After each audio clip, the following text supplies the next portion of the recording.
살려온 오늘 새벽에도 하나님의 말씀을 공부하는 반가운 시간이 들어왔습니다.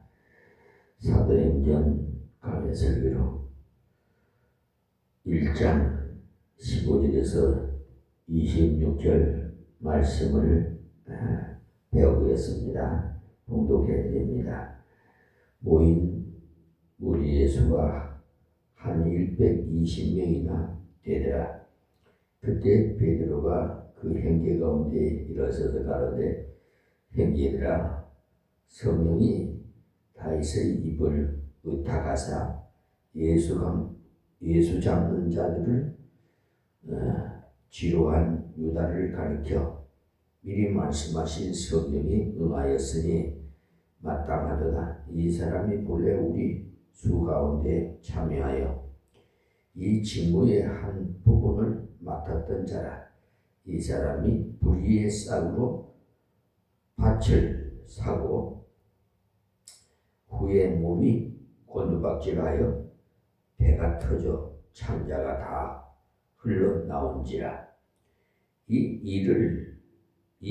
일이 온 예루살렘에 사는 모든 사람에게 알게 되어 본 방언에 그 밭을 이르되 아겔다마라 하니 이는 피밭이라는 뜻이라. 시편에 기록하였으되 그의 거처로 황폐하게 하시며 거기 거하는 자가 없게 하소서 하였고, 또 일렀으되 그 직분을 타인이 취하게 하소서 하였도다. 이러함으로 요한의 세례로부터 우리 가운데서 올리워 가신 날까지 주 예수께서 우리 가운데 출입하실 때 항상 우리와 함께 다니던 사람 중에 하나를 세워 우리로 더불어 예수의 부활하심을 증거할 사람이 되게 하여야 하리라. 하거늘 저희가 두 사람을 천하니 하나는 바사바라 고도하고 별명은 유수도라고 하는 요셉이요, 하나는 마띠아라. 저희가 기도하여 가로되 무사람의 마음을 아시는 주여, 이 두 사람 중에 누가 주의 택하신 바 되어 봉사와 및 사도의 직무를 대신할 자로 보이시옵소서. 유다는 이를 버리옵고 제 곳으로 갔나이다 하고 제비를 보아 마띠아를 얻으니 제가 열한 사도 예수에 가입하니라. 아멘. 여기서 보면 버릴 자와 세울 자를 이렇게 제비를 보아서 하나님께 물어서 이렇게 제비를 뽑았습니다. 그렇기 때문에 무슨 일을 하든지 먼저 하나님께 물으세요. 기도하세요.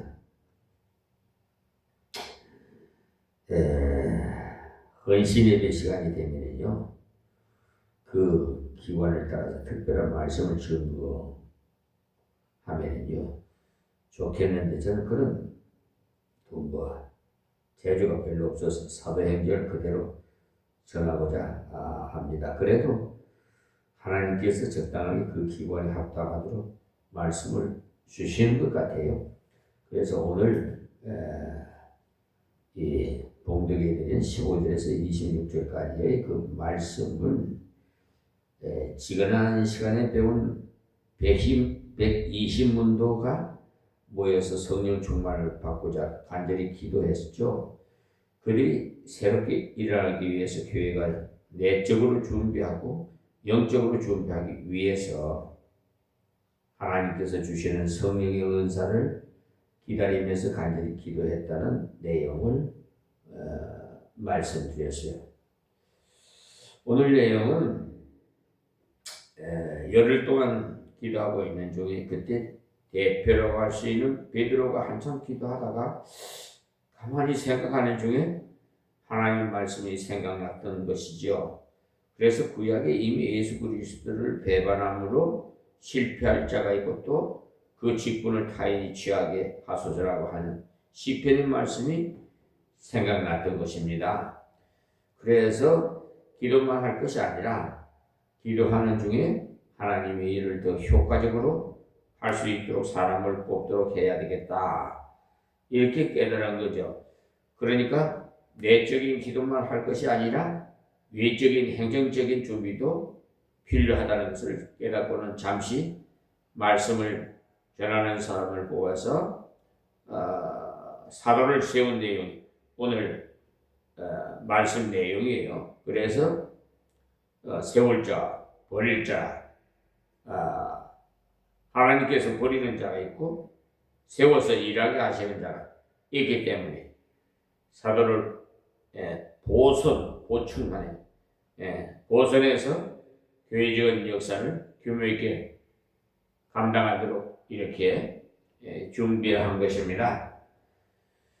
구원의 역사는 하나님의 단독 역사예요. 예수님을 이 땅에 보내시고 십자가에 돌아가시게 하시고 3일 만에 부활하게 하시는 그 일을 통해 믿는 자는 구원을 해 주시라고 주리라고 약속하셨어요. 그 때문에 그 일에 아무도 보탤 수 없고 아무것도 보탤 수 없어요. 하나님의 단독 역사인 구원 사업은요, 우리가 그대로 믿기만 하면 되는 것이 있고, 그러나 증거의 역사, 즉 구원의 은총을 다른 사람에게 전해주는 증거의 역사에 있어서는 협력적인 역사를 감당해야 하기 때문에 사람을 사용하셔야 돼요. 그래서 하나님의 그 능력은 얼마든지 사람들로 하여금 하나님이 직접 간섭해서 믿도록 할 수 있지만은 사람을 사용해서 전하게 하세요. 그래서 저와 여러분을 통해서 영광을 받습니다. 그러니까 정말 하나하나 일거석 일투석을 다 하나님께 영광이 가려지지 않는 행동을 해야 돼요. 본을 보여야 돼요. 이방인들을 볼 때 역시 하나님의 백성이구나. 이걸 분별할 줄 아는 알도록 뚜렷하게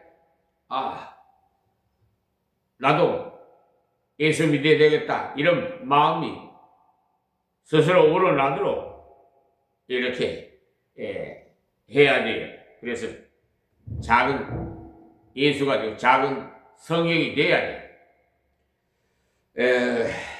그래서 찬송가 가사에도 천사도 흠모하는 직분이라고 했던 것 아니겠습니까? 천사도 못하는 직분을 사람에게 맡기셨으니까 천사까지도 흠모한다. 찬송을 부르는 찬송 270장이 그러니까 영적으로 능력을 받아서 하나님께 영광 돌리고자 기도를 많이 했지만 또한 적당한 인물을 뽑아서 봉사에 동참하게 하고 연합적인 그런 역사를 이름으로써 하나님이 더 큰 역사를 이루고자 한 겁니다. 성경을 보면 확실하게 하나님께서 세우시는 자가 있는 반면에 폐하시는 자가 또 있어요. 하나님께서 사울을 세우시고 이스라엘의 제1대 왕으로 세우셨죠. 그때 사울은 참으로 겸손했어요. 자기 아버지가 잃어버린 나귀를 찾으러 갔다가 선지자를 만나 왕이 된 사람 아닙니까? 사울의 키가 다른 사람보다 훨씬 커가지고 어깨 위에 더 컸으니까 한 2m 정도가 되었던 모양이에요. 그런데 이 양반이 제비에 뽑혔는데 찾아보니까 사람이 보이지 않아요. 나중에 찾아보니 다른 사람의 이삿짐 속에 숨어 있었던 겁니다. 자기가 왕이 된다고 하니까 너무 부끄러워서 숨어버렸던 것이죠. 어떤 사람들은요, 사울이 뽑힌 것을 보고 뿔농군이 이렇게 백성들을 다스린단 말인가?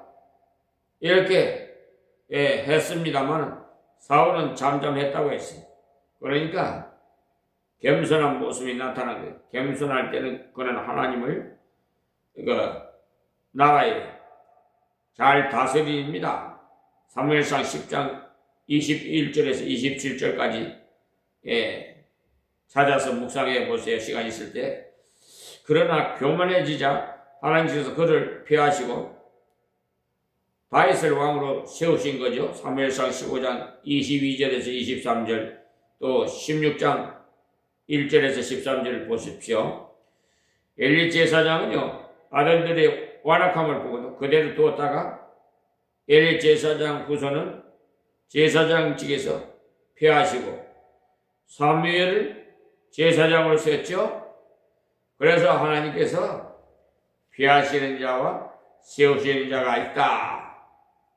이것을 아십시오.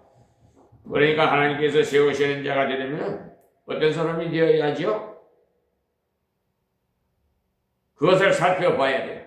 그러니까 구역장국 권차윤뿐만 아니라 모든 하나님의 자녀는 하나님께서 세워주시는 자가 되어야 해요. 헌신, 예배시, 지혜 대본 말씀을 드립니다만 15절 말씀에 모인 무리의 수가 한 120명이나 되더라. 이 모인 무리가 바로 교회고 건물은 예배당이에요. 교회라고 할 때는 성도들이 모임을 말하는 거예요. 에클레시아라는 헬라어가 교회라는 말인데, 에크라는 무엇으로부터? 네시아라는 것은 부름받았다는 말이에요. 그러니까 죄부터 부름받은 무리가 모인 곳이 바로 교회인 거예요. 모인 무리라고 했으니까 우리 성도 한 사람 한 사람이 다 교회입니다. 성경은 말하기를 너희 몸은 성령께서 거하시는 전이라고 하셨잖아요. 고린도전서 3장 16절에. 그러니까 성령께서 거하시는 전인 성도들이 모였으니 확대 성전이 된 거죠. 그것을 가르쳐서 교회라고 부릅니다. 그러니까 여러분 몸은요,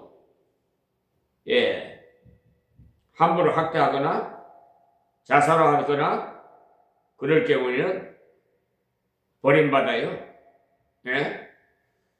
그러니까 여러분 내 몸이라고 생각해가지고 더러운 짓거리 하지 말아요. 그렇지 않아요? 술, 담배 막 그 하나님의 성전에 막 그걸 섭취해야 되겠어요? 또 성적인 더러운 추행을 해야 되겠어요? 그러니까 일거석일투석 정말 내가 거룩하니 너희도 거룩하라 분별된 행동을 해야 돼요. 보지 말 것은 안 봐야 돼. 벌써 보물어서 흠모하게 되면 간음죄에 걸려요. 세상 신랑 찾아가면 그건 뭐 영적으로 간음죄예요. 어제 강화문 헌법재판소 갔다 왔는데요. 이야, 그건 민속촌, 한국 민속촌 이렇게 있는데 그 또 정독 도서관, 율곡선생 외국 사람들이요. 우리 나라가 글로벌 도시 같아요. 각 나라에서 많이 왔더라고. 아주 그냥, 중국 사람, 일본 사람, 미국 사람, 이렇게, 저, 유럽 사람, 하여튼, 각국에서 와가지고, 아주 그냥, 사진들 찍느라고 핸드폰으로, 한복을 또, 대여하는 곳이 있어요. 한복을 입고 또, 아주 그냥, 갓을 쓰고, 그냥, 남자는 그러고 또, 이 여성들은 한복을 입고 그냥 이거 쪽돌인가? 예? 이런 거 쓰고 혼인식 때 예. 얼마나 즐거웠던지 아유 너무나 환상적이었어요. 정말 대한민국인가? 여기가 글로벌 세계의 중심인가? 그럴 정도였어요. 자랑스러운 대한민국. 우리 빛을 발하는 이 대한민국이 세계에서 가장 우뚝 세워지는 나라가 되기 위해서는 하나님 은혜를 받고 도움을 받아야 돼. 은총을 받아야 돼. 절대적인 순종입니다. 말씀에.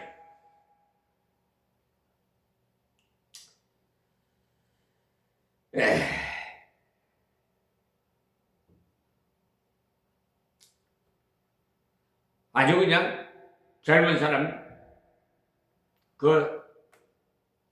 서로 사귀는 부인지 부부인지 알 수가 없지만은 아이도 그냥 다정하게 그냥 서로 얘기를 해가면서 사진을 찍고 구경을 꽃이 막 만발해가 핑 그냥 다들 사진 정독 도서관 참 그게 터의 그쪽에 동아일보 신문사도 최초로 거기다 세웠던 터라고 써있고 하여튼 율곡 선생 사제가 있었던 곳이고 그런 게 다 있더라고요. 제가 1960년도에 서울에 당시로 올라왔어요. 제가 광화문 누상동에서 기거를 했는데요. 살았는데 효자동도 있고 그런데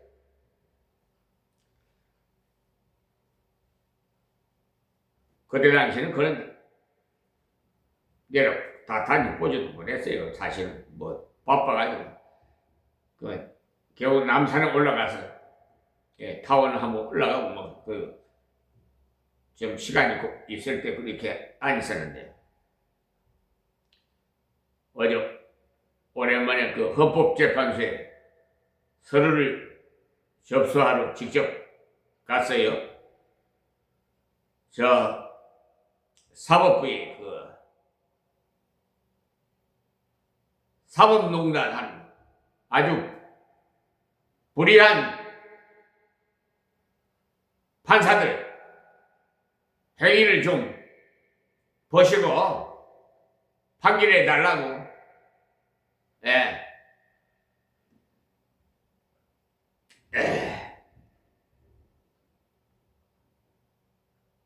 얼마나 친절한지 감명을 받았어요. 직원들이 참 친절하더라고요.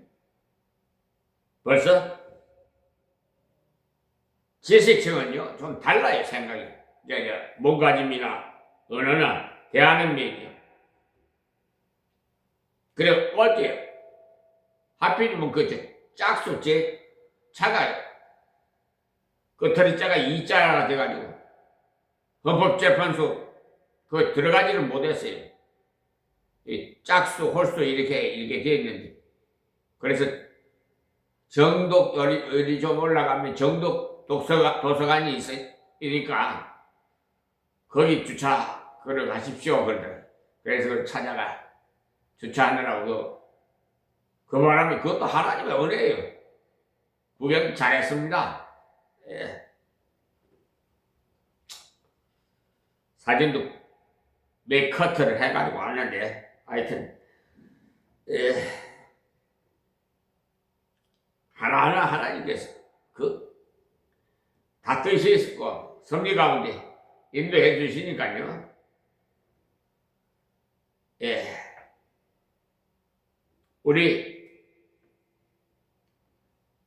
불평 불만하지 말고 예, 시키는 대로 질서를 잘 지킵시다. 예.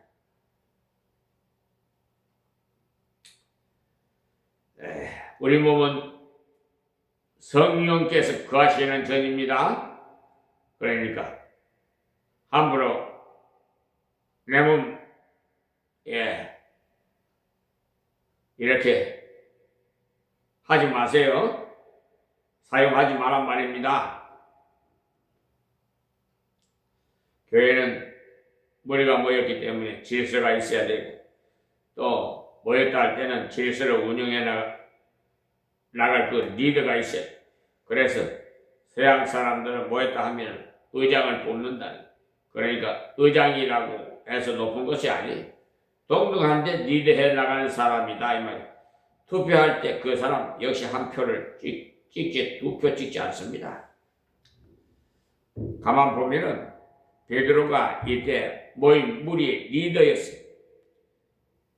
가만 보면은 베드로와 같은 성격의 사람이 리더를 잘하는 것 같아요. 좀 덜렁덜렁 해야 잘할 수 있는 모양이에요. 모인 무리의 수가 한 120명이나 되더라 했는데 예수님께서 승천하실 때는 고린도전서 15장을 보면 500여 형제가 같이 있었으면 알 수 있어요. 그런데 그 중에 120명이 모여서 기도하고 기다렸다고 하니까 예수님이 부활하신 승천하신 교훈을 다 받았지만 주님께서 약속하신 성령의 은혜를 사모하며 기다리면서 기도한 사람 120명 뿐이었다는 겁니다. 지금이나 옛날이나 하나님의 말씀대로 순종해서 말씀의 성취를 체험하기를 사모하는 사람이 그렇게 많지 않아요. 그래서 그런 사람이 귀한 겁니다. 이 120문도가야말로 귀한 물이지.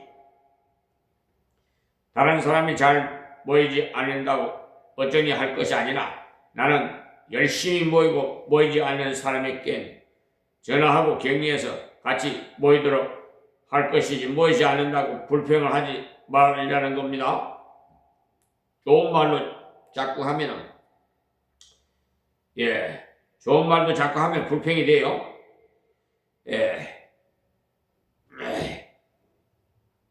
어떤 애가 모였을 때도 너무 모이지 않는다고 회장을 못 해먹겠다고 하는 분들이 있어요. 그러나 모이지 않은 사람은 이 가치를 몰라서 그러니까 가치를 일깨워주도록 노력해야 되죠.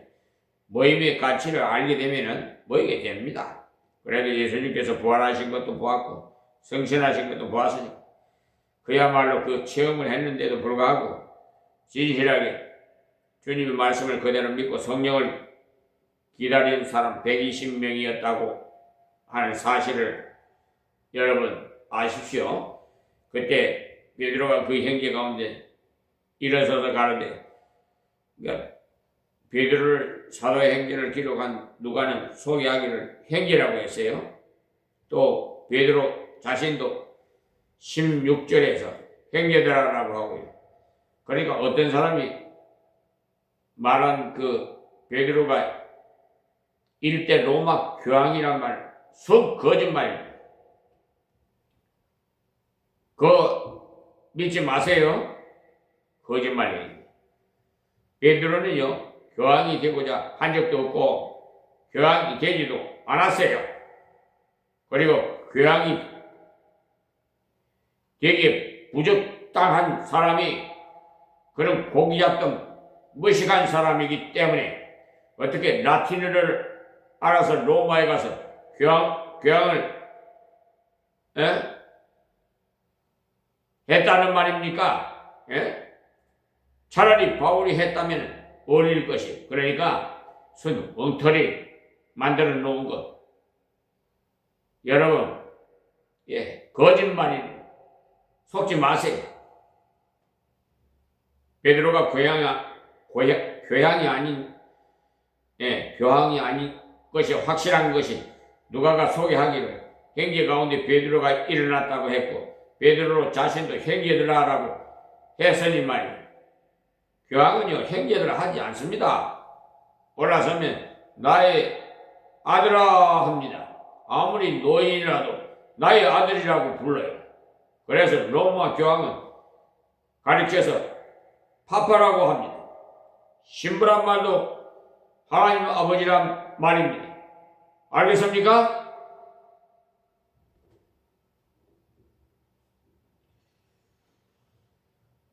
천주교에서나 성공회에서 신부라고 하죠. 목사를. 예?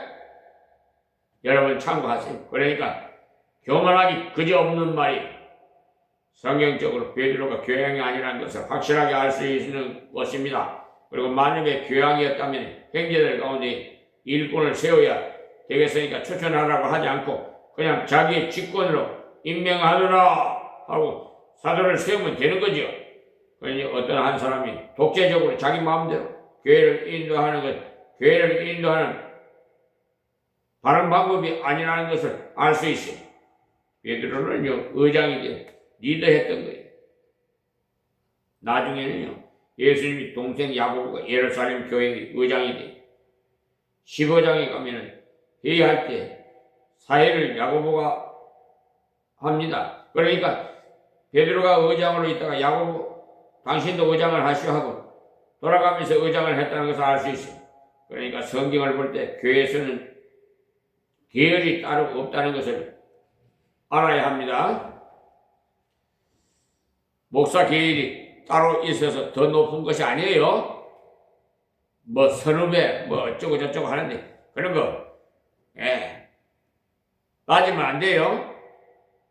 그러니까 노예나 총회라고 해서 차등이 있는 것 아니에요. 노예에 가도 역시 목사 장로가 모이는 총회에 가도 역시 목사 장로가 모이고 그러나 가톨릭에서는 추기경회 뭐라고 하면서 추기경만 모이게 되어 있어요. 그들은 일반 신부와 직위가 다른 사람끼리 모여서 회의를 하기 때문에 권위를 주장하는 거예요. 그러나 우리는 당에서 모인 사람들이 뽑아서 노예를 보내므로 노예가 모이고 총회도 노예에서 대표들을 뽑아서 보낸 사람들이 모이기 때문에 실질적으로 같은 권위를 가지고 있는 거예요. 그래서 당의 권리를 그만큼 인정하게 되어 있는 겁니다. 당의 사람들이 총회까지 올라가는 것이지 감독이 따로 뽑아서 올라가는 것이 아니니 교회는 계급제도가 아니라는 것을 아셔야 됩니다. 계급제도를 생각하다가 보면 목사님 옆에는 앉기도 더럽다고 하는 사람들이 있어요. 개혁교회에서 속한 성도는 그런 사상은 버려야 돼. 목사님에게 좀 다감하게 다정다감하게 좀 그렇게 어렵게 생각지 마시고 대하시기 바래. 형제 가운데라고 이 말씀은 우리 성도는 모두가 형제 사이예요. 그러니까 지배할 수 있는 자가 아니에요. 많은 사람들이 주님의 권위를 동참하고자 120문도가 모였으니 그야말로 귀한 분. 베드로가 그들 가운데 서서 하나님 앞에서 말씀을 따라 순종해 가기 위해 의논하고 있는 거예요. 16절에 형제들아 성령이 다시 입을 어탁하사 예수 잡는 자들을 지로한 유다를 가리켜 미리 말씀하신 성경이 응하였으니 마땅하도다. 이 지로란 말은요 길을 인도했다는 그 뜻이니까 가룟 유다가 예수 잡는 자들이 길을 인도했다는 말입니다. 사실 어떻게 보면은 이때 베드로가 얼굴 들고 나올 수 없는 사람이에요. 왜냐하면 한 달 반쯤 전에 예수님을 3번이나 모른다고 했잖아요. 그것도 모른다고 한 그 정도가 아니고 저주까지 하고 맹세까지 했는데 그 저주만이 너무 험악했기 때문에 성경에 써놓지 않았어요. 저도 말하기 곤란해서 이쯤 하겠지만은 베드로의 실패가 얼마나 대단했는지 알만해요. 사실 가룟 유다는요, 제자 중에 이름이 제일 끝에 나와요. 항상 끝에 나와요. 그런데 그 양반은 예수님을 팔아먹었고 베드로는 수제자로서 항상 이름이 먼저 나오는 사이. 그런데 세 번이나 모른다고 부인하고 저주까지 해서 그 비중으로 볼 때는 가룟 유다나 비슷해요. 베드로나 가룟 유다나 실수의 비중이 같다 이 말이에요. 그런데 베드로는 어째서 용감하게 일어나서 형제들아 하고 가룟 유다가 그렇게 죽은 것은 마땅하다라고 할 수 있었겠어요?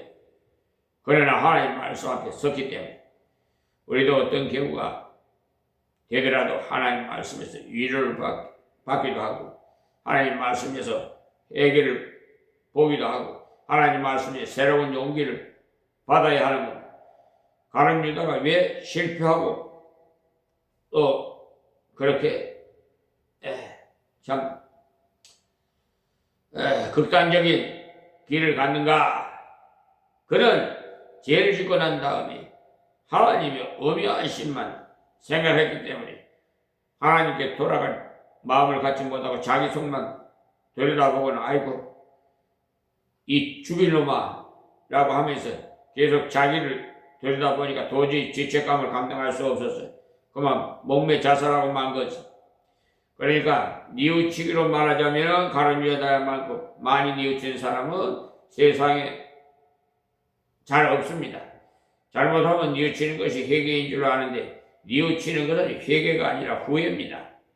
그런데 실패한 베드로는 어떻게 다시 새롭게 설 수 있었느냐? 비록 그는 넘어졌으나 하나님 말씀을 기억하고 다시 일어난 사람이에요. 누가복음 22장 31절부터 보시면은 시므나 사탄이 밀가부르듯이 하려고 너희를 청구하였으나 그러나 내가 너를 위하여 네 믿음이 떨어지지 않기를 기도하노니 너는 돌이킨 후에 네 행제를 굳게 하라 이렇게 하신 주님의 말씀을 기억했어요. 베드로가 회개한 것도 자기 스스로 하게 된 것이 아니에요. 예수님께서 재판받고 있을 때 베드로는 뒤에서 예수님을 모른다고 3번이나 야단하고 있었죠. 재판하는 사람이 기가 막히게도 2가지를 물었는데 하나는 도대체 너는 백성들에게 무엇을 가르쳤느냐는 것이고 하나는 제자들은 다 어디로 갔느냐 그것을 물었던 거예요. 예수님께 그때 가르치신 것에 대해서 담대하게 대답했어. 내가 어디 한쪽 구석에서 가르쳤느냐? 성전에서 가르쳤느냐? 그러니 그들은 자들에게 그들에게 물어봐라 고 하시면서 교훈에 대해서는 아주 당당하셨어요. 요한복음 18장 19절에서 24절까지입니다. 그러나 네 제자들은 어디로 갔느냐 물었을 때 대답을 하지 못했어요. 그때 예수님께서 부끄러운 짓을 하고 있는 제자 베드로를 돌아보셨는데 그때 예수님의 얼굴과 베드로의 얼굴을 마주쳤어요. 누가복음 22장 60절에서 62절 말씀을 보십시오. 그때 닭 우는 소리가 났고 예수님께서 하신 말씀이 생각났던 거예요. 그래서 밖에 나가서 통곡하면서 회개했어요. 그러니까 베드로가 회개한 것도 자신이 한 짓은 스스로 곰곰이 생각해보고 한 것이 아니고 주님의 얼굴이 베드로에게 마주칠 때 떨어지지 않도록 기도하겠다던 주님의 말씀이 생각났던 겁니다. 베드로야, 나는 너를 위해서 죽는데 너는 나를 배반하고 있느냐? 이런 눈길을 하면서 돌아보신 겁니다. 그때 베드로가 주님의 말씀이 기억났던 거예요. 사탄이 밀가부르듯 하게서는 너희 믿음이 떨어지지 않도록 기도하겠다고 하셨던 주님의 말씀을 기억하고 회개하고 새 용기를 얻고 회개라는 것은 죄를 뉘우치고 하나님께로 돌아가 버리는 것. 예수님께서 돌이킨 후에 회개를 굳게 하라고 하셨습니다. 굳게 하고자 노력해야 참된 회개인 겁니다. 그냥 나는 부정한 사람이라서 하는 짓은 과도한 겸손. 어떤 사람은요 무슨 일을 맡기면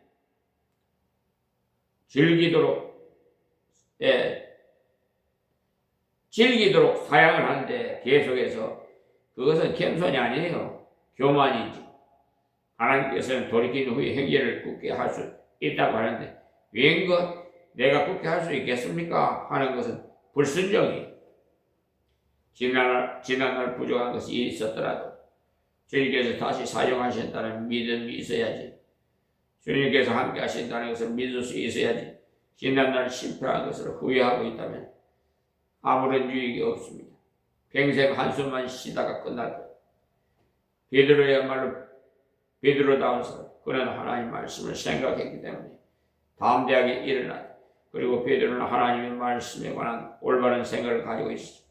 형제들아, 성령이 다윗의 입을 의탁하사. 이 말씀은 그러니까 구약의 시편에 나오는 가룟 유다에 관한 예언을 다윗이 쓴 시에 나오지만 성령께서 다윗의 입을 의탁해서 쓰게 되었으니까 다윗의 작품이 아니라 성령의 작품인 겁니다. 그래서 구약을 읽을 때도 하나님 말씀으로 읽는 겁니다. 또 베드로후서 3장 15절 보시면 또 우리 주의 오래 참으심이 구원이 될 줄로 여기라. 우리 사랑하는 형제 바울도 그 받은 지혜대로 이같이 썼고 그 모든 편지도 이런 일에 관하여 말하였으니 그 중에 알기 어려운 것이 들어있으니 무식한 자들과 굳세지 못한 자들이 다른 성경과 같이 억지로 풀다가 스스로 멸망에 이르느니라고 말씀했어. 성경을 억지로 푼다는 말은 제 마음대로 푼다는 말이에요. 그러니까 바울 사도가 쓴 성경에 나오는 편지도 성령의 의탁에서 쓴 것이라는 사실이. 그래서 구약도 하나님 말씀이고 신약도 하나님 말씀으로 믿는 것은 성령께서 사람을 사용하셔서 썼기 때문입니다. 성령이 다윗의 입을 의탁하사 예수 잡는 자들을 지루한 유다를 가리켜 미리 말씀하신 성경이 응하였으니 마땅하도다. 베드로는 성경은 반드시 응한다는, 성경은 반드시 이루어진다는 사실을 확실히 믿었던 사람입니다. 그래서 그는 성경대로 회개할 수 있었고 성경대로 일어날 수 있었고 성경대로 담대하게 증거할 수 있었던 겁니다. 다윗이 가룟 유다가 예수님을 잡으러 가는 자들이 길을 인도할 것을 일찍이 예언한 대로 그대로 되었다고 형제들에게 그는 말씀한 것. 시편 41편 9절에 보시면 나의 신뢰하는 바 내 떡을 먹던 나의 가까운 친구가 나를 대적하여 그 발꿈치를 들었나이다라고 했죠. 가장 가까이서 밥을 같이 먹던 자가 발꿈치를 들어서 화닥닥 넘어지게 해버렸다는 것. 그래서 교회에서도요, 특히 목사님 주위에 가까운 아주 좀 아부하는 교인이나 장로나 있다면 주의하십시오. 그 가까운 자가 목사님을 넘어뜨려요. 명심하십시오. 예수님께서 성찬의 식을 행하던 그 밤에 내가 떡 한 조각을 찍어 죽었는데 그가 바로 나를 팔자이다 하시고 떡을 찍어 주셨어요. 배반을 통해서 주님께서 십자가에 돌아가신 것을 예수님 오시기 전 천년 전에 예언한 것이 그대로 이루어졌던 겁니다. 다윗은 예수님보다 천년 전에 살았습니다. 지금 가룟 유다가 예수님 판 것을 후회한 나머지 목매 자살해서 인간적으로는 생각했다면 베드로가 여러 사람 앞에서 말할 용기가 나지 않았을 겁니다. 또 언제 자신도 가룟 유다처럼 될지 모른다 싶어서. 그러나 베드로는 하나님 말씀을 믿었기 때문에 말씀에서 오는 위로를 받았기 때문에 다시 일어나게 증거자가 된 것입니다. 자, 17절 말씀입니다. 이 사람이 본래 우리 수 가운데 참여하여 이 직무의 한 부분을 맡았던 자라. 그러니까 이 가룟 유다가 예수님의 12 제자의 수에 들었던 사람이다 이 말입니다. 구약에는 12지파가 있었지만 신약에서는 12 제자가 있습니다. 계시록 마지막 부분에 보면 새 예루살렘에는 12진주문이 있고 성곽 12기초석이 있는데 사도들의 이름이 적혀 있다고 나오는데 그것은 사람 사도 즉 베드로 요한 같은 사람들이 무엇이 된다는 말이 아니고 그 사도들에게 주신 말씀을 중심해서 하나님의 성의 기초가 서 있다 이것을 말하는 거예요. 계시록 21장 12절에서 14절 말씀. 그런데 이 직무 옆에 조그맣게 일자가 쓰여 있고 성경 밑에 보시면요 헬라말로 봉사예라고 되어 있어요. 그러니까 교회 모든 직무는 봉사의 직무.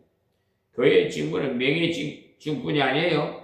다 봉사의 직분을 큰 봉사, 작은 봉사 맡은 것들. 그러니까 교회의 직분자들이 뽑을 때 명예로 알고 뽑히려고 야단을 떠는데 명예를 얻고자 한다면 국회나 가야 돼. 교회 안에 몇 명이 된다고 명예를 얻고자 합니까? 명예를 얻고자 한다면 사람이 좀 크십시오. 명예를 얻고자 한다면 교회에서 얻고자 하지 말고 밖으로 나가는 것이 낫습니다. 교회의 직분은 명예 직무가 아니라 봉사의 직무. 봉사라는 건 서비스 아닙니까? 돈을 안 받고 서비스 하는 거. 직무의 한 부분을 맡았던 자라. 이 말씀은 우리는 한 부분을 맡았지 전부를 맡은 것이 아닙니다. 사도까지도 온 교회를 맡았다고 하지 않고 한 부분을 맡았다고 했습니다.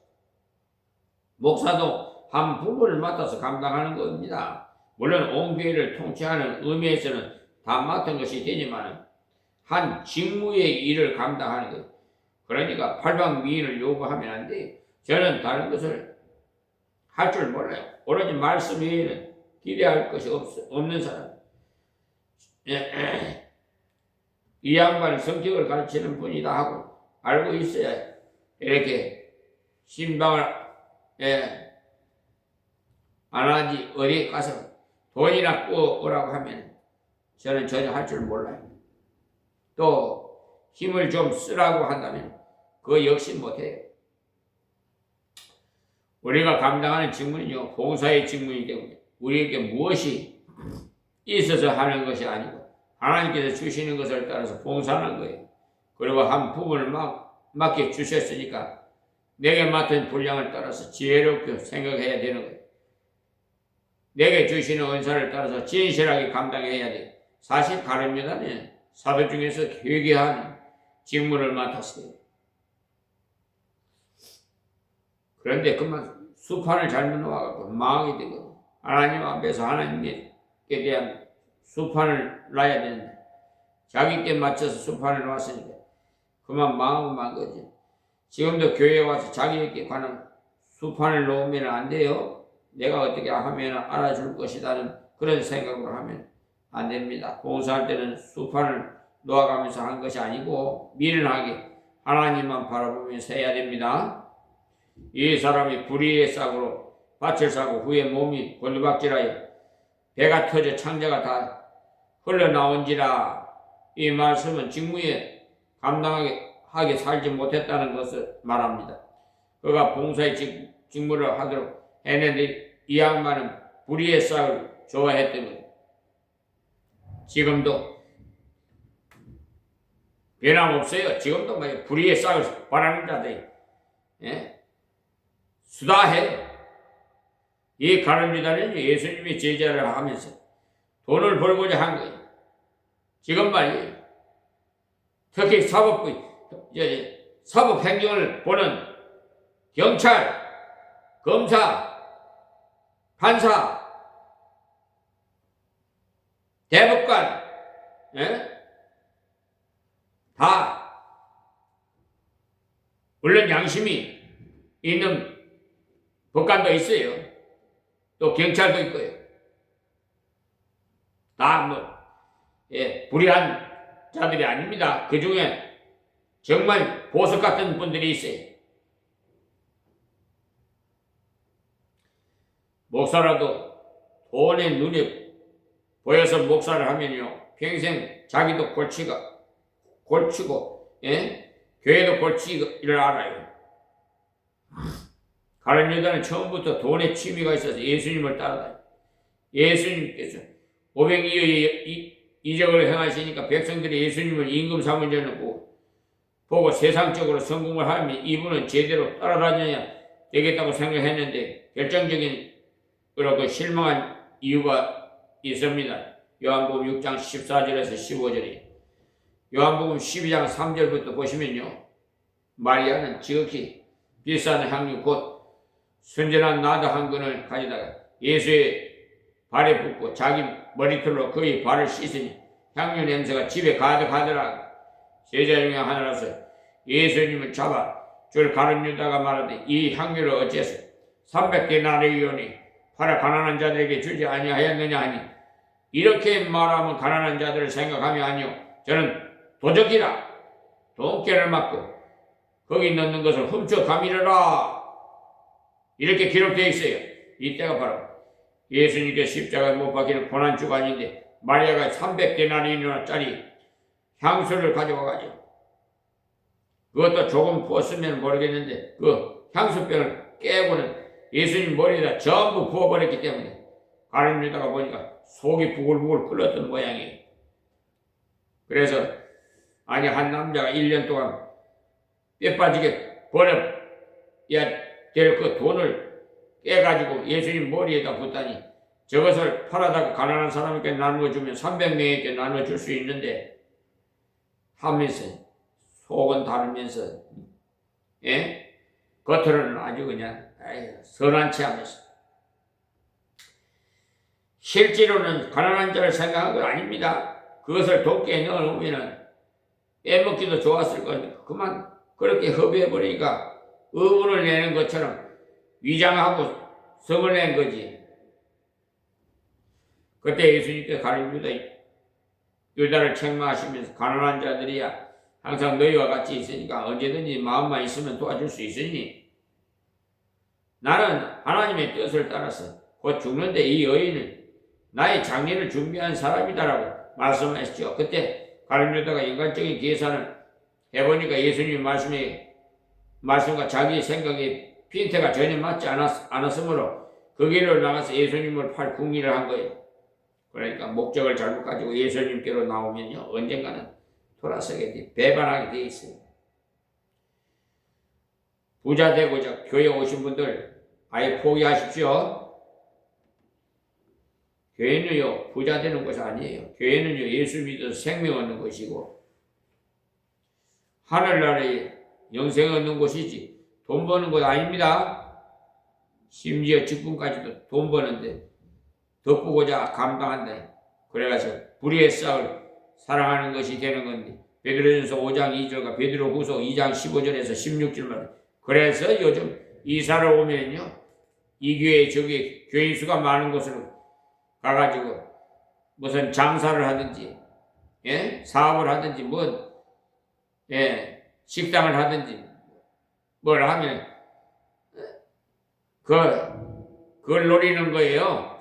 속내는 달라요. 예수 믿으러 가는 게 아니에요. 돈벌이를 하려고 하는 거지.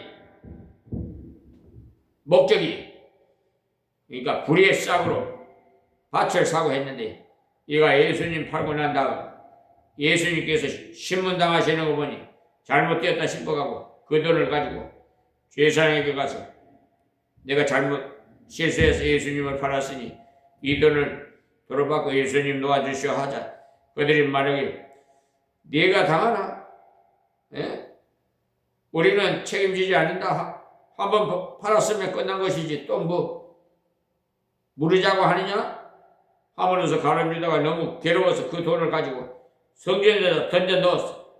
그러자 제사장들이 이 돈은 사람의 핏값인데 성전교에 넣어두면 곤란하다라고 하면서 돈을 거둬 나그네의 묘지를 샀어. 구약에 개 같은 자의 돈을 성중에 넣지 말라고 하였거든요. 그래서 사람 판 돈이니 더러운 돈이다 해서 그 돈을 가지고 토끼장이 밭을 사가지고 거리에서 죽은 사람들을 묻어주는 공동묘지를 장만했던 거예요. 그래서 그 밭을 볼 때마다 사람들이 저 밭은 사람의 피값으로 산 것이란다 하고, 피밭이라는 의미의 아랍어인 아겔다마라고 한 것입니다. 마태복음 28장 3절에서 10절 말씀. 이 사실을 볼 때 예수님께서 십자가에 죽으신 것은 한쪽 구석에서 되어진 사건이 아니에요. 그리고 가룟유다의 예수님을 팔아먹었다는 것도 예수 안 믿는 사람까지도 거의 다 알고 있었어요. 예수님을 판 돈을 성전에 집어넣고는 도저히 견딜 수가 없었어요. 몸매에 자살을 했는데 몸매는 끈도 튼튼한 것이 못되었든지 그만 끊어져서 건드박질하자 그만 배가 터져서 창자까지 흘러나왔으니 그야말로 비참하고도 저주스러운 죽음을 자처한 것이 되고 만 것이. 그러니까 불의의 싹으로 결코 즐거움을 누릴 수 없다는 것을 아십시오. 돈 좀 벌어보고자 애를 썼지만 그 돈을 써보지도 못한 채 죽고 맙니다. 우리가 주님의 은혜에 감격해서 주님의 뜻대로 바치고 봉사하면 너희는 먼저 그 나라와 그의 의를 구하라. 그리하면 이 모든 것을 너희에게 더하시리라고 약속하셨어요. 그러니 희생하고 봉사하면 하나님께서 오히려 우리의 생활의 모든 것을 필요한 대로 주신다고 했습니다. 그러나 반대로 불의의 싹을 따라가면 다 잃어버린다는 사실을 아세요? 하나님께서 어떤 자를 버리세요? 자기가 감당해야 할 직분을 깨닫지 못하고 높은 직분을 탐내는 자, 그런 자를 버려. 지금 많은 사람들이 직분이 명예직인 줄로 알고 또 직분이 육신적으로 득보는 것인 줄 알고 큰 오산하고 있어요. 직분은요 희생하는 것이고 직분은 봉사하는 거예요. 직분은 불의의 싹을 얻는 것이 아니라 진리를 위해서 바치는 거예요. 그렇게 할 때 하나님께서 우리를 쓰시고 세우시는 19절 말씀입니다. 이 일을 예루살렘에 사는 모든 사람에게 알게 되어 본 방언의 그 밭을 이름을 아겔다마라 하니 이는 피밭이라는 뜻이라. 아겔다마라는 글자 옆에 물 줄이 쳐져 있는데 그 그물 줄을 항상 원어 그대로라는 것을 말하고 있는 거예요. 여러분이 성경을 읽을 때 이런 정도의 지식을 갖고 있는 것이 좋습니다. 그리스도의 은혜를 배반하고 가니까 그야말로 실패한 자리로 나가게 되었다는 사실. 베드로는 그 모든 사건을 보았을 때 사건 자체만 본 것이 아니고 성경을 통해서 사건을 보게 되었던 것. 우리는요 비참한 사건을 볼 때 성경을 통해서 보고 즐거운 사건을 볼 때도 성경을 통해서 보면은 찬미가 나오고 기도가 나오는 겁니다. 비참한 사건을 볼 때는 성경을 통해서 보면 바르게 깨달을 수 있게 됩니다. 자, 20절입니다. 시편에 기록하시되 그의 거처로 황폐하게 하시며 거기 거하는 자가 없게 하소서 하였고 또 일렀을 때 그 직분을 타인이 취하게 하소서 하였도다라고 다시 예언을 했는데 그 말이 맞다는 것 깨달았습니다. 나그네의 묘지가 되었으니 그야말로 거하는 자가 없는 것. 죽은 자만 있으니 시체만 있게 됐습니다. 성경 말씀 그대로 아무도 거하는 자가 없게 된 것. 하나님의 은혜를 저버린 모든 교제가 끊어져 버립니다. 사실 이 세상에 영양가 있는 음식이 부패하면 더 고약한 냄새를 풍겨요. 예수 믿다가 나간 사람들요, 세상 신랑 찾아간 사람들 아주 지독한 그 냄새를 풍기고 다녀요. 예수를 믿는 사람을 비방하면서 그것이 악한 냄새를 풍기고 다니는 거예요. 그뿐만 아니라 그 직분도 타인이 취하게 되었는데 이 말씀을 시편 109편 8절에 예언한 말씀으로서 역시 다윗의 쓰듯이 유다처럼 자기 직분을 헛되이 사용하는 자는 그 직분을 거두어 가시는 겁니다. 그리고 하나님의 일을 한 사람은 잘못으로 인해서 중단되지 않는다는 사실을 아세요. 사람이 간다고 해서 하나님의 역사는요 중단되지 않습니다. 내가 아니면 안 된다는 생각 버리세요. 하나님은 내가 아니라도 얼마든지 해 나갑니다. 예? 하나님께서 모세가 없어도 얼마든지 역사했어요. 모세 비서였던 여호수아가 모세를 이어서 이스라엘을 인도하는 일을 잘 감당했어. 모세의 시종 눈의 아들 여호수아라고 했어. 인간적으로 생각하면 좀 그렇다 싶지만 하나님의 은혜로 잘 다스릴 수 있었고 요단강을 건널 수 있었고 여리고를 무너뜨릴 수 있었고 가나안에 들어갈 수도 있었어. 하나님은 부족한 사람 얼마든지 있을 수 있어요. 그러니까 우리가 하나님의 직분을 받아서 봉사하고자 마음에 사모하는 것이 잘못은 없습니다. 디모데전서 3장에 보시면 사람이 감독의 직분을 맡음이라면 그 은혜를 사모한다고 나와 있습니다. 그러니까 주님의 직분을 받아 봉사하리라 하고 사모하는 것 절대 잘못이 아닙니다. 하나님 앞에 감당할 능력 주시기를 구하시면 하나님도 써주실 때까지 기다렸다가 써주실 때까지 감당해야 됩니다. 스스로 나서서 하고자 하면 도움이 되지 않아요? 이만하면 되겠지. 내가 이 교회에 나온 지 몇 년이 되었는데 당연히 직분을 받아야지 하는 태도는요 하나님과 합당하지 못해요. 현재 주신 직분을 잘 감당하는 것이 가장 아름답습니다. 하나님께서 쓰시는 방법이 적은 일, 충성하는 자에게 큰 일을 맡기시기 때문에 지금까지 말씀에서 버리시는 자에 대해 나왔는데 하나님께서 버리시는 자는 직분을 잘못 사용했기 때문에 자 21절에는요 이러함으로 요한의 세례로부터 우리 가운데 올리워 가신 날까지 주 예수께서 우리 가운데서 출입하실 때 이 말씀은 어떤 자가요? 주님의 일을 봉사할 수 있는 자인가에 대해서 이제 나옵니다. 요한이 세례가 있는 자라 직분을 받을 수 있습니다. 요한이 세례라는 것은 회개가 확실한 자를 말하는데 그야말로 자기의 죄인임을 알고 죄인됨을 알고 자기의 부족함을 알고 회개한 자라야 된다는 사실이 자기가 죄인임을 아는 자, 자기가 부족하고 연약한 자임을 아는 자, 그 사람이 구주가 필요한 사람이고 그 사람이 주님의 일할 수 있는 사람이 그 때문에 자기가 죄인임을 모르는 자에게 중직이 맡겨지면요 그야말로 칼을 휘두른 자가 되는 거예요. 그런 사람은 자기만 된 사람인 줄 알고 다른 사람을 깔보기 때문에 그러나 요한의 세례를 확실하게 받은 사람 자기가 아무것도 아니라는 것을 알기 때문에 주의 일을 할 때 하나님 앞에서 감당하니까 교회의 덕을 세우는 사람이 되는 그런 사람은 자기의 부족함을 잘 알아서 하나님의 은혜가 아니면 한 발짝도 바르게 나갈 수 없다는 것을 알고 있기 때문에 겸손한 자세로 하나님의 일을 하기 위해서 요한의 세례가 확실하게 있어야 돼. 서비스하는 사람 언제나 겸손해야 되지. 하는 그런 토로 달면은요 안 돼요. 주인이 냉수를 달라고 하면 따뜻한 물이 더 낫다고 하면 더운 물을 가져가는 것보다도 하고 주인의 말씀대로 냉수를 가져와야 돼요. 즉 내 의지를 내버려야 된다 이 말입니다. 주인의 의지를 따라가야 돼. 그것이 종의 사명이. 요한의 세례가 왜 그렇게 중요하냐?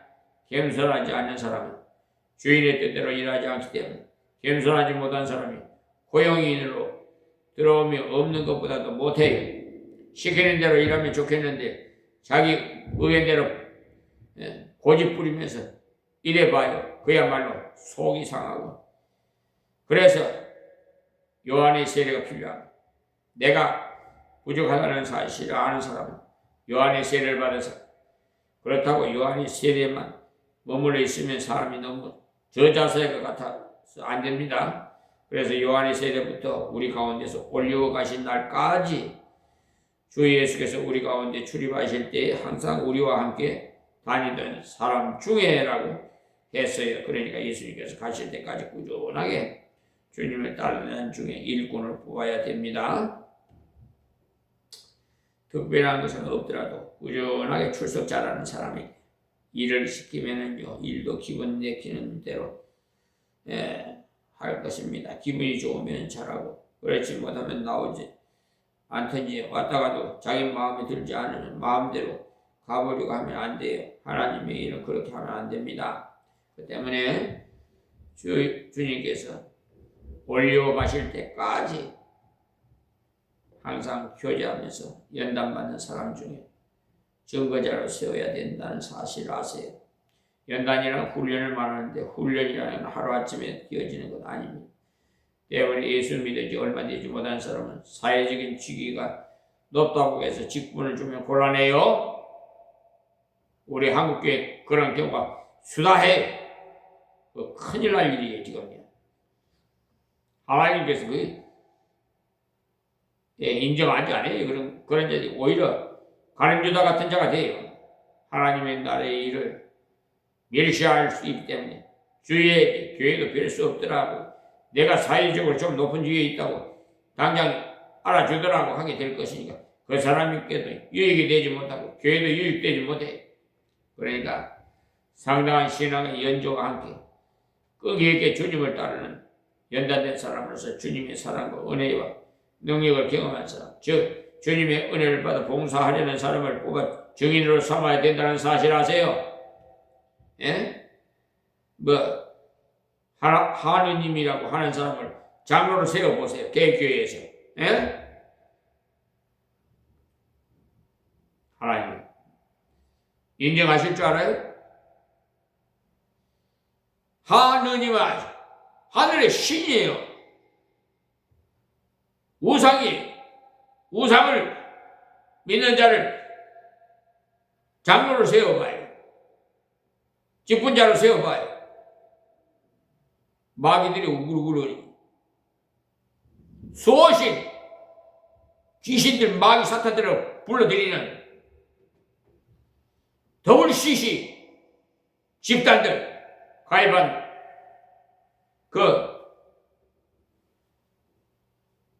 그분들 회개하시고 주님 품으로 돌아오세요. 자, 22절에 항상 우리와 함께 다니던 사람 중에 하나를 세워 우리로 더불어 예수의 부활하심을 증거할 사람이 되게 하리라 하거늘, 여기서 일꾼을 세워서 더불어라니, 더불어 이 증인의 삶을 감당해야 된다고 했어요. 그러니까 자기 혼자 독불장군으로 행동하는 사람이 아니고 더불어 협력할 줄 아는 사람이야 교회 지도자가 일할 수 있는 인격을 갖춘 사람입니다. 예, 그래서 더불어 무슨 당 이렇게 하더라고요. 예, 그래서 부르기도 좋더라고요. 은혜스럽고. 그런 사람을 택하고자 한 목적은요, 국민의 부활을 주님의 부활을요 증거하고자 하는 사람들이에요. 우리 모든 성도는요 주님의 부활하심을 증거해야 할 사람들이에요. 부활이라는 것은 완전한 변화입니다. 부활을 증거해야 할 사람이니까 그의 생활에 변화가 있어야 되겠지요. 육적인 사람이 어떻게 복음을 전하겠어요? 안 믿는 사람이 볼 때도 예수 믿기 전에 보다 완전히 달라져 있는 사람, 그걸 느낄 수 있는 사람이 직분을 받아가지고 증거해야 돼. 예수를 믿는 사람인지 아닌지 모르는 정도라면 주일날만 또 참석해서 예배드리는 그런 사람, 주일날도 예사로 장바구니 들고 다니는 사람, 그런 사람을 직분자로 세우면 안 믿는 사람도 나이론 예수꾼이라고 해요. 안 믿는 사람들 우리보다 더 잘 알아요. 그런 사람에게 직분을 주었어요. 놓으면서 저 양반이 저래도 집사란다. 집사. 교회는 아무나 집사 주는 모양이야. 교회를 업신여겨. 하나님의 교회가 멸실받지 않으려면 직분을 적당하게 세워야 되고, 예? 정당하게 세워야 돼, 직분을. 그리고 하나님 앞에서 진실하게 세워야 돼. 직분받은 자들 하나님이 교회의 명예와 하나님의 복음의 명예를 위해서도 부활의 증인답게 부활의 삶을 살아야 돼. 보라, 새 것이 되었도다라고 주님께서 말씀해 주셨으니까 새 것답게 살아야 당연하지 않아요? 고린도후서 5장 17절이 새 노래를 부르고 새 말을 하고 새 삶을 살아야 되는 거예요. 부활의 증인이만이 당신도 주 예수를 믿으시오. 그리하면 새로운 인생이 됩니다. 라고 증거하면서 자기는 새로운 인생이 아니라 세속적인 인생을 그대로 살고 있다면 아무 증거가 되지 못해. 그 때문에 우리 그리스도인이 진실을 생명처럼 그렇게 여겨야 돼. 진실하지 못하면 그가 증거하는 복음도 진실하지 못하면 스스로 생활로 나타내는 것이 되기 때문에 23절은 지금의 공동회의를 열어서 직분을 뽑은 때와 비슷합니다. 베드로가 설교를 다 한 후에 일꾼을 선출하는 방법까지 다 말했어요. 23절이 저희가 두 사람을 천하니, 그러니까 두 사람을 세운다 이거죠. 우리가 흔히 하는 배수공천을 하여 한 사람을 뽑는데 두 사람을 추천했으니까 그야말로 민주적이죠. 만약에 교황이었다면 이 사람이 앞으로 사도로 일할 것이니 그렇게 알도록 하고 공포하고 끝냈을 겁니다. 그러나 그렇게 하지 않았고 두 사람을 여러 사람들이 추천해서 그 중에 한 사람만 뽑도록 한 거예요. 요즘 지방선거 있어갖고 지방선거에 참여할 인물들을 이렇게 각 당에서 선출하잖아요. 이렇게 빼서 공천을 하게끔 하잖아요. 하나는 바사바라고도 하고 별명은 유수도라고도 하고 하는 요셉이요. 그야말로 화려한 사람이고 별명이 많은 사람은요 화려해요. 어떤 사람은요 6년간을 같이 학교 다녀도요 별명이 없는 사람이 있어요. 그냥 조용하기만 하니까 별명이 없지만 말을 빨리 한다든지 하면요 나발총이라는 별명이 붙기도 합니다. 음악을 잘하면 베토벤이라는 별명이 붙기도 하고. 그러니까 별명이 많은 것은 활동적인 인물임을 보여주는 거예요. 그러니까 한마디로 특징이 있었기 때문에 별명이 붙는 거죠. 어떤 학생은 6년 동안 별명이 여러 개가 되는 경우가 있어요. 그러나 활동이 그만큼 심했기 때문에 그렇게 많은 별명이 붙은 것입니다. 그러니까 요셉이라는 이 사람은 별명이 몇 개나 되었으니까 그야말로 화려하고 또 교회에서도 알아주는 사람인 모양이에요. 하는 마띠아라 그야말로 단순한 사람, 별명도 없으니까 그야말로 단순한 사람. 그러니까 사람이 생각으로 한다면 화려한 사람이 요셉이 되지 않겠나 싶은데 하나님께서는 그렇지 않아요. 물론 하나님께서 화려한 사람도 쓰십니다. 그러나 조용한 사람도 쓰신다는 사실을 아세요. 자, 24절에 저희가 기도하여 가는데 무사람의 마음을 아시는 주여 이 두 사람 중에 누가 주의 택하신 바 되어.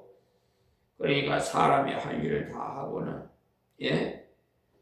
기도를 열심히 했어요. 사람의 할 일은 다 하고는 하나님에 맡겨야 됩니다.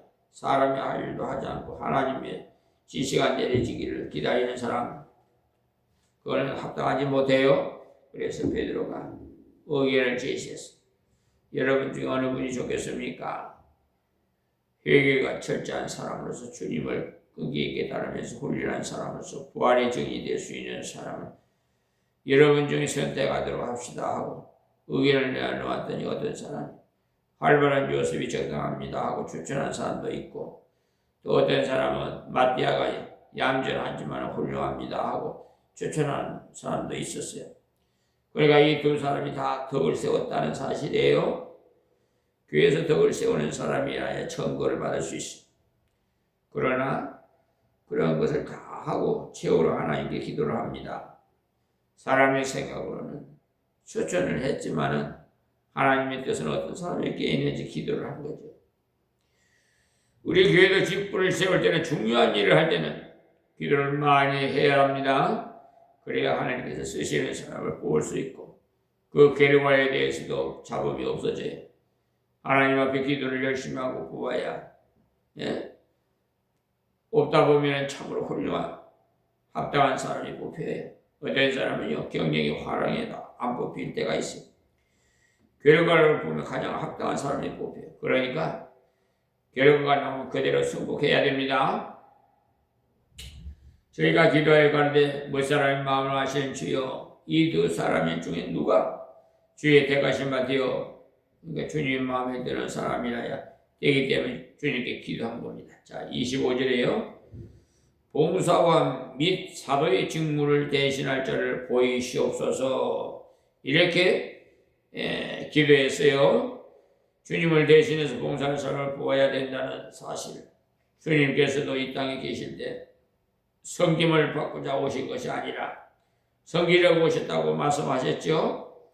그래서 주님께서는 우리의 목자이신, 선하신 목자이신, 그래서 목석까지 버리시고 우리를 구원하신 목자였습니다. 예수님의 직무를 대신할 자를 뽑아야 하니까 하나님 뜻에 합당한 자가 뽑히도록 기도한 것.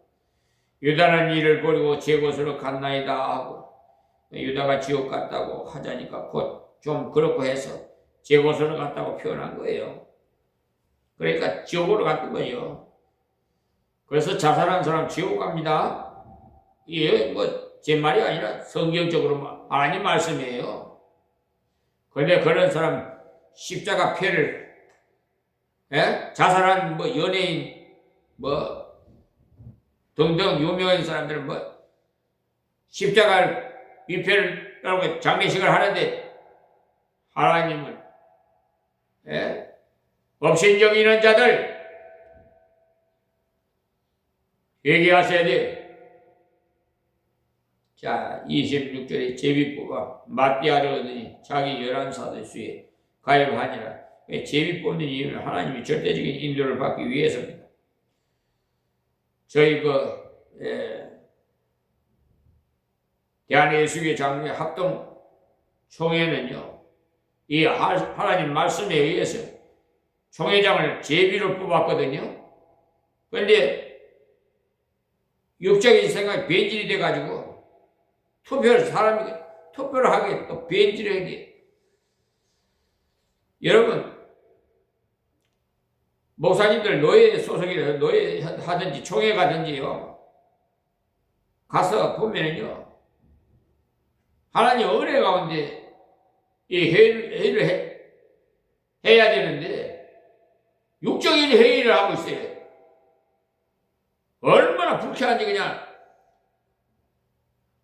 겉모양은 그냥 멋있는 아주 신선한데 속은 완전히 그냥 썩은 냄새나는 변질된 사람, 그런 거와 비유가 돼요. 하나님께서 어느 날 탈퇴를 해라. 아니, 세상에 하나님을 속여요. 노예를 구성하려면요 21단계가 되어야 됩니다. 그런데 20단계를 21단계로 속여가지고 노예 조직을 만들어서 총회에다 보거니 총회에서는 그걸 나와서 사실 21단계가 맞나 확인을 하고 인정을 해줘야 되는데 탁상에 앉아서 집어 때려요. 그냥 직무유기야. 그래서 탈퇴를 하고 이제 저희 총회는요 하나님 총회예요. 하나님 총회장이 하나님이에요.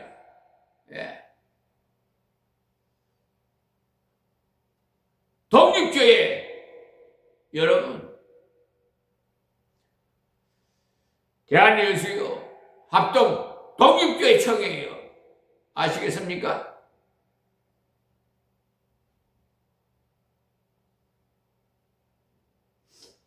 얼마나 편안하고 은혜스러운지 몰라요. 노예만 모이면 막 우라통이 치므로 그냥 영이 손상이 돼가지고 교회 참석하기가 싫더라니까요.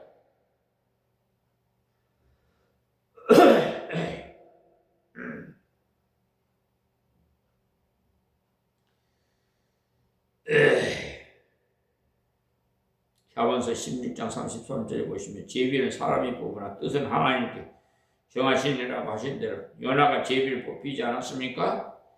요나가 불순종했거든요. 이제 결론을 짓도록 합니다. 하나님의 교회에서 하나님이 세우시는 직분을 받아야 되는데 하나님의 교회의 직분은 증거의 직분이에요. 예? 자기 권위를 세우는 직분 아니에요. 주님의 부활을 증거해야 되기 때문에 세삼이 있어야 돼. 봉사의 직분 감당해야 되기 때문에 희생이 있어야 돼. 협력의 직분이 때문에 겸손히 해야 됩니다. 혼자 하는 것이 아니고 협력할 줄 알아야 돼. 우리는 다 한 부분을 맡았기 때문에 서로 잘 협력해야 돼. 이 사실을 잘 기억하시고 하나님께서 원하시는 하나님의 일꾼이 돼서 하나님의 교회의 봉사함으로써 하나님의 나라에 큰 열매 맺는 여러분 다 되시기를 간절히 부탁드리면서 말씀을 맺겠습니다. 하나님 고맙고 감사하신 우리 아버지, 이 시간 말씀을 미말의 증거에 싸우니 성령 하나님 음성이 역사 이루심을 믿습니다. 받는 자에게도 은혜가 되게 하옵시고 귀 있는 자는 들어서 하나님 나라 확장 사업에 이름을 담당할 수 있는 모든 직분자들이 되게 하여 하나님께 영광 돌리는 자들이 되게 하옵소서. 예수님의 이름으로 기도합니다. 아멘.